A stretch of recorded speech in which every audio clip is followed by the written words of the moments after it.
Hello everyone, I welcome you all to the video lecture of Srimati Shantaben Haribhai Gajera, English Medium School. Today we are going to discuss about Standard 8th and our subject is Science.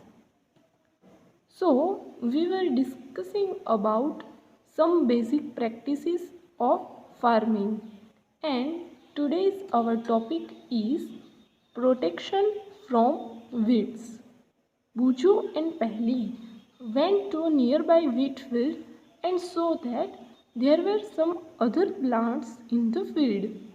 बूझो और पहली एक field की visit लेने जाते हैं और वो देखते हैं कि वहाँ पे कुछ दूसरे प्लांट्स भी लगे हुए हैं. In a field many other undesirable plants may grow naturally along with the crop. और फील्ड में कुछ अनडिजायरेबल यानी अनिच्छनीय जिसकी ज़रूरत बिल्कुल नहीं है वो प्लांट्स है वो नेचुरली अपने आप ही ग्रो हो जाते हैं और जो मेन क्रॉप है उसके साथ दूसरे प्लांट्स से वो भी ग्रो हो जाते हैं. These undesirable plants are called weeds. और ये जो बिना ज़रूरत वाले वेस्ट के जो प्लांट्स अपने आप ही ग्रो हो जाते हैं उसे कहते हैं weeds. The removal of weeds is called weeding. और ऐसे प्लांट्स जिसकी ज़रूरत बिल्कुल नहीं है तो उसको जो रिमूव करने की प्रोसेस है उसको कहते हैं weeding. Weeding is necessary since weeds compete with the crop plants for water, nutrition, space and light. और ये वीडिंग करना ज़रूरी क्यों है?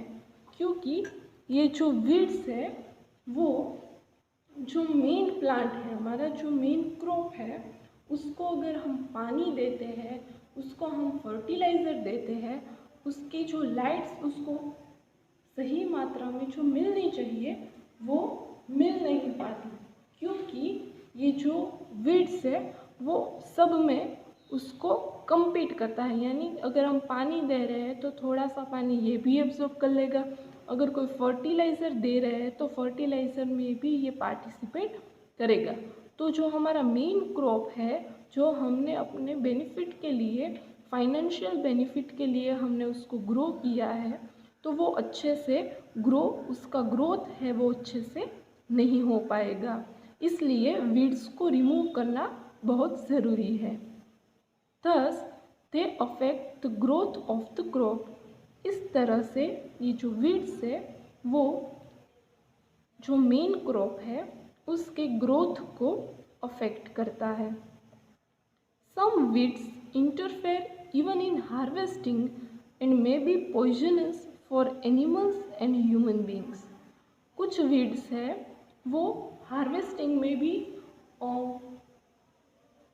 प्रॉब्लम क्रिएट कर सकते हैं और अगर उसको अपने खाने में इस्तेमाल किया जाए तो वो पॉइजनस हो सकते हैं एनिमल्स के लिए as well as human beings के लिए. इसलिए वीड्स को रिमूव करना ज़रूरी है. Farmers adopt many ways to remove weeds and control their growth. Farmers है वो कई तरीके इस्तेमाल करते हैं वीड्स को रिमूव करने के लिए और उसका जो ग्रोथ है वो कंट्रोल में रहे यानी बहुत ज़्यादा अमाउंट में जो वीड्स है वो ग्रो ना हो जाए उसके लिए फार्मर्स है वो कई तरीके इस्तेमाल करते हैं.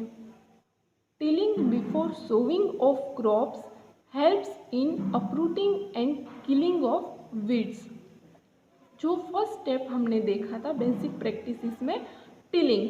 अगर टिलिंग किया जाए क्रॉप को कोई भी क्रॉप को लेने से पहले जो अगर सॉइल है उसको टिलिंग किया जाए तो फिर वो वीड्स है उसको रूट में से ही उसको निकाल देती है और वीड्स है उसका जो ग्रोथ है वो अच्छे से नहीं हो सकता.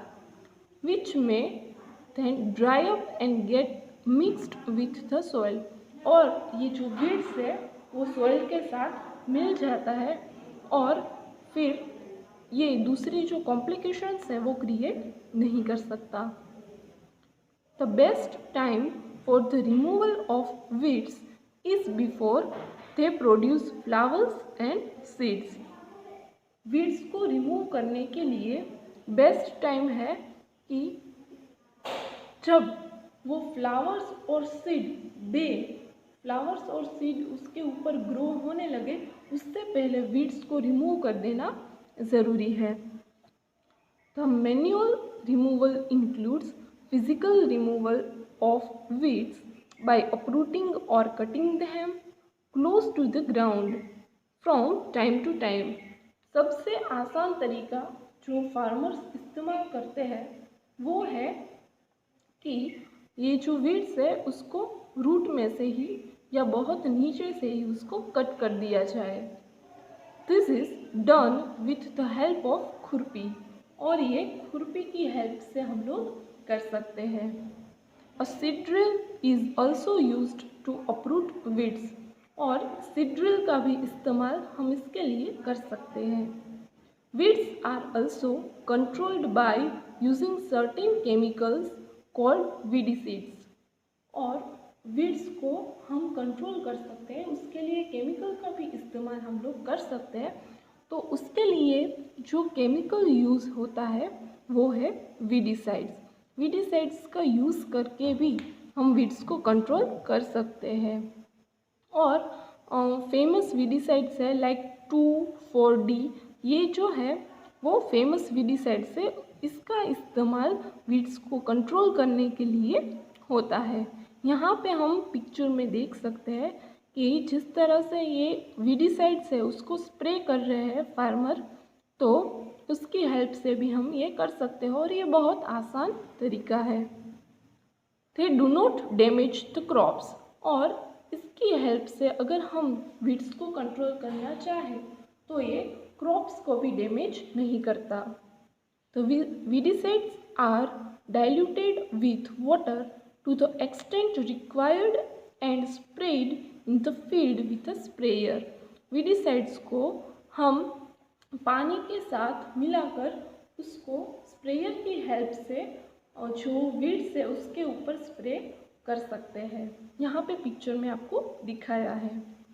As already mentioned, the weedicides are sprayed during the vegetative growth of weeds before flowering and seed formation। और weedicides को वीड्स है वो फ्लावर और सीड दे उससे पहले उसका इस्तेमाल करना ज़रूरी है। स्प्रेइंग ऑफ वीडीसाइड्स में affect the health of farmers, लेकिन ये वीडीसाइड्स का एक ड्रॉबैक भी हम कह सकते हैं कि अगर फार्मर है वो वीडीसाइड्स को यूज़ करता है, उसको स्प्रे करता है, तो उसके पहले कुछ प्रिकॉशंस फार्मर को भी लेनी पड़ेगी, क्योंकि अगर ये वीडीसाइड्स है उसके आँख में या कान में जाता है तो उसकी हेल्थ को भी ये अफेक्ट कर सकता है। So they should use this chemicals very carefully, इसलिए फार्मर्स को वीडीसाइड्स को स्प्रे करते वक्त बहुत केयरफुल रहना पड़ेगा और बहुत केयरफुली ये केमिकल्स को इस्तेमाल करना पड़ेगा। They should cover their nose and mouth with a piece of cloth during spraying of this chemicals, और फार्मर को अपना मुंह और जो नोज है वो कवर करके ये पूरी प्रोसेस है वो करनी पड़ेगी, ताकि उसकी हेल्थ के ऊपर कोई अफेक्ट ना पड़े और जो ये पूरी प्रोसेस है वो बहुत अच्छे से हो जाए। Thank you.